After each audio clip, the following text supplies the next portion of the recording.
जैसी शाम एक बार की बात है। एक बार एक नगर में एक मालिन रहती थी। उसके पति चल बसे थे। उसका एक 4 साल का पुत्र था। उसकी सास बहुत ही कठोर हृदय की स्त्री थी।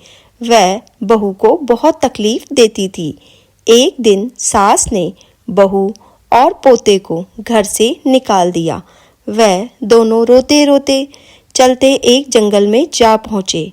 वहाँ एक बड़े पेड़ के नीचे बैठ गए। वहाँ थोड़ी दूर पर एक गणेश जी का मंदिर था और वहाँ बहुत सारे लोग गणेश जी के दर्शन करने आते थे। दर्शन करके गणेश जी को जो प्रसाद चढ़ाते, फिर वह प्रसाद सबको बांट देते थे। इस प्रसाद से माँ बेटे का गुजारा होने लगा और दोनों गणेश जी की पूजा पाठ भी करने लगे। एक दिन उन्होंने सोचा, क्यों ना हम भी इस जंगल से फूल लाकर बेच देते हैं। वह रोज जंगल से फूल लाकर उसकी माला बनाकर बेचने लगे। साथ में पूजा की सामग्री और प्रसाद भी बेचने लगे। इससे उनको आमदनी होने लगी। गणेश जी की कृपा से आमदनी बढ़ने लगी। जल्द ही उन्होंने एक मकान और एक दुकान बना लिया। एक राजा की लड़की मंदिर में रोज पूजा करने आती थी।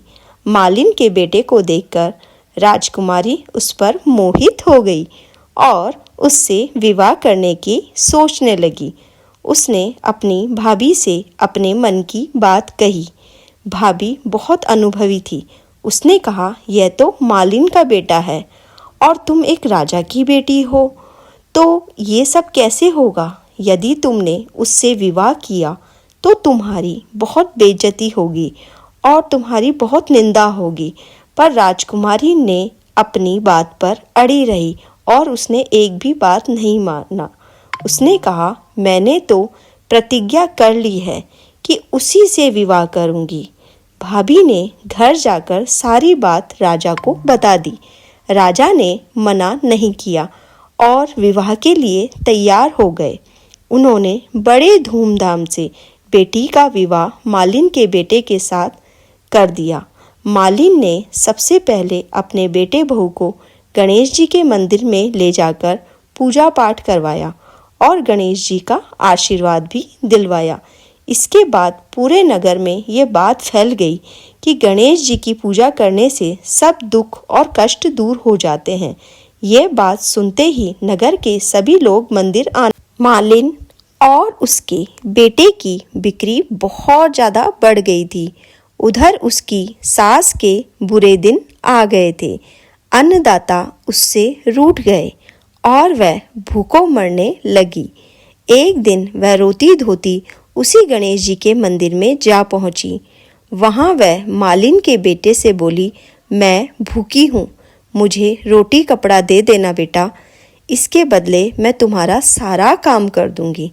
लड़के को दया आ गई और उसे काम पर रख लिया। उसने अपनी दादी को नहीं पहचाना क्योंकि जब वह बहुत छोटा था तब दादी ने उसे निकाल दिया था। जब मालिन घर आई तो उसने सास को पहचान लिया। वह सास से बोली, सासू जी आप यहाँ कैसे। सास ने पोते की तरफ इशारा करके कहा, मेरी इस सेठ के यहाँ नौकरी लग गई है। बहू बोली, यह आपका पोता है और यह घर भी आपका ही है, यह दुकान भी आपकी ही है। जब आपने हमें घर से निकाला तब गणेश जी ने हमारी रक्षा की। बहू की बात सुनकर सास बोली, मेरी करनी मैंने भोग ली। बहू बोली, सासू जी अब आप हमारे यहाँ ही रहो, पोते का सुख देखो। हे गणेश जी महाराज, जैसा सुख आपने मालिन को दिया वैसा ही सबको देना। कहते को, सुनते को, हुंकारे भरते को, हमारे पूरे परिवार को गणेश जी महाराज आशीर्वाद देना और कृपा करना और कल्याण करना। राधे राधे।